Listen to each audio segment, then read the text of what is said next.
यही मैं कह रहा हूँ कि एक बारी देख लेगी ना तो तू पागल हो जाएगी। तुझे पहले भी बताया मैंने कि तू पागल हो जाएगी।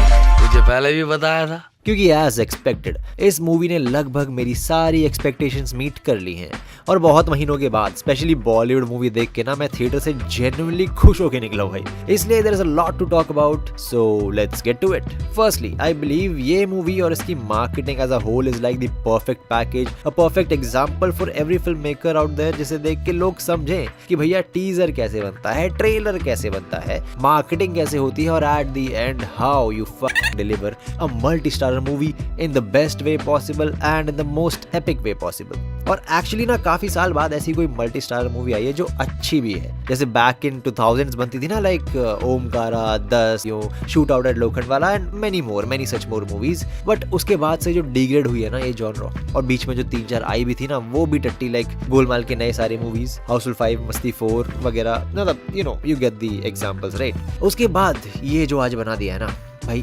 एकदम मजा आ गया है। अब मैं मेन स्टोरी की बात करूं तो एज एवरीवन वाज एक्सपेक्टिंग कि ऑपरेशन लियारी के साथ साथ मेजर मोहित शर्मा के अराउंड बनाई होगी। That is true to an extent. Like Rahman Dakait, Lyari का सबसे नोटोरियस क्रिमिनल जो था, उसका तो साफ साफ कैरेक्टर बनाया है and this part Dhurandhar was revolving around his story only.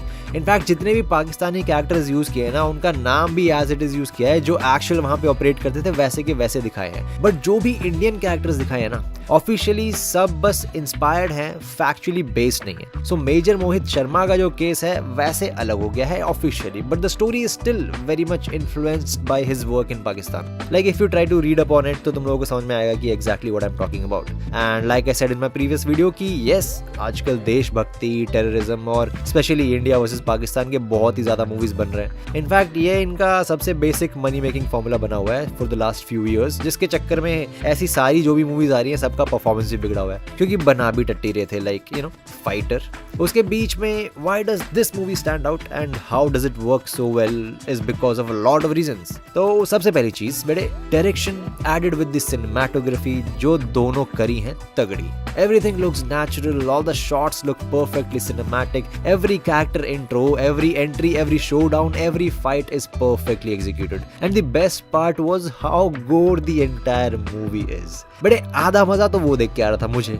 And this hits you right on the spot, not because इतना खून खराबा है, but only because of the fact कि in reality भाई इतनी दरिद्रता से काम करते थे ये लोग, इतना टॉर्चर वगैरह सहा है विक्टिम्स ने। So that is definitely something that is done right. फिर इसमें म्यूजिक चॉइस जो है बेटे, that too was amazing. बस मूवी के बीच में एक जगह काफी लंबा एलिवेटर म्यूजिक टाइप कुछ बजा दिया था, उसके अलावा through out the movie sound work कतई जहर की है। फिर अगली आती है सबसे बड़ी चीज जो है एक्टिंग। इस एक चीज ने ये बाकी सारे एलिमेंट्स को जो जकड़ा है, जो पकड़ा है, जो उभर के दिखाया है ना, अगेन मजा आ गया है। जैसे मैंने बोला था कि अक्षय खन्ना पे भरोसा करो, लौड़ा फाड़ देगा, तो बेटे लड़के ने फाड़ दिया है बिल्कुल। रणवीर सिंह से तगड़ा ऑरा इस आदमी का हो रखा है भाई मूवी में, आई मीन एटलीस्ट मेरे हिसाब से। Because for me, Akshay Khanna definitely took the cake, and second closest Arjun Rampal for sure. I loved both of these characters, as in acting wise, not the actual character. कमाल की बात यह है कि पूरी कास्ट ने, including सारा अर्जुन, सब ने अपना कैरेक्टर परफेक्टली प्ले किया भाई। बिकॉज इनमें से कोई एक भी हक देता ना एक्टिंग में तो फिर एक्चुअली मजा नहीं आता। But since they all executed their own parts this well makes it better all together. Next, since we are already talking about Sara Arjun, एक चीज जो मुझे बड़ी खटकी थी was again the age difference between Ranveer and Sara. Literally 20 साल का फर्क है, which means when this movie was being shot, Ranveer was probably 38 or 39 and Sara Arjun was 18 or 19. Which I believe, I hope is creepy for you too, but luckily plot के हिसाब से this age difference also did make a little sense, and on top of that they even mentioned it in the movie in one of the dialogues. So movie के plot के हिसाब से yes, luckily this was a deliberate element in the story. और उसी के साथ होने वाली दूसरी बकचोदी है लव स्टोरी वाला एंगल जो दे दिया इन लोगों ने। मुझे बड़ा डर था इसमें भी कहीं ये लोग हक गुना कर दें, इसी में ना बह जाएं, but again luckily according to the plot they showed just the right amount of puchu puchu, so that bullet was also avoided. और फिर आता है लास्ट में मेरा सबसे बड़ा डर, द डर ऑफ डायलॉग्स। भगवान का शुक्र है कि dialogues through out the movie actually अच्छे थे।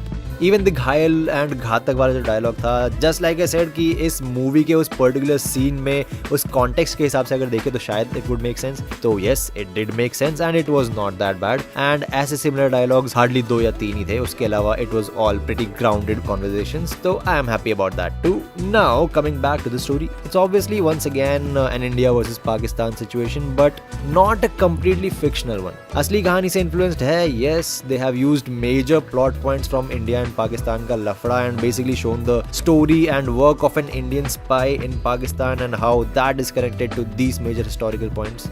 अब इससे ज्यादा स्टोरी के बारे में कुछ नहीं बोलूंगा, क्योंकि अगर मैंने बोल दिया तो फिर तुम्हारे लिए स्पॉइलर हो जाएगा, जो मैं बिल्कुल चाहता नहीं कि तुम्हारे लिए हो, so that you guys can enjoy the movie the way I did. That is why last में मैं बस ये बोलूंगा कि I personally absolutely loved the movie. The direction is top notch, the music is top notch, the acting is दिल खुश कर देने वाली and even the flow of the story is done in a way कि 3.5 घंटे की movie है भाई, और मैं 1 मिनट के लिए भी बोर या परेशान नहीं हुआ हूँ। इनफैक्ट थिएटर से निकलने के बाद मुझे पता चला कि भाई 3.5 घंटे से बैठा हूँ मैं अंदर। That is how tightly put together is the screen play also. You know, होता है कि मूवी अच्छी हो जाती है, एक्टिंग भी अच्छी हो जाती है, सब चीज अच्छी हो जाती है, लेकिन उसका फॉर्मेट, उसका फ्लो ऐसा हो जाता है कि लोग को कभी कोई मजा नहीं आता, जैसे एनिमल में हुआ था। But that is not the case with this. That is why बस अगर थोड़े से गोर सीन्स बर्दाश्त कर सकते हो, थोड़ी सी गाली गलौज सुन सकते हो, और अगर पैसा है, टाइम है, तो डेफिनेटली ये मूवी जाके देखो। मेरा रिकमेंडेशन है, trust me, you will love it. And अगर देख ली है तो बताओ, अगर देखने जा रहे हो तो देख के आओ और फिर आ जाओ, let's talk, let's have a conversation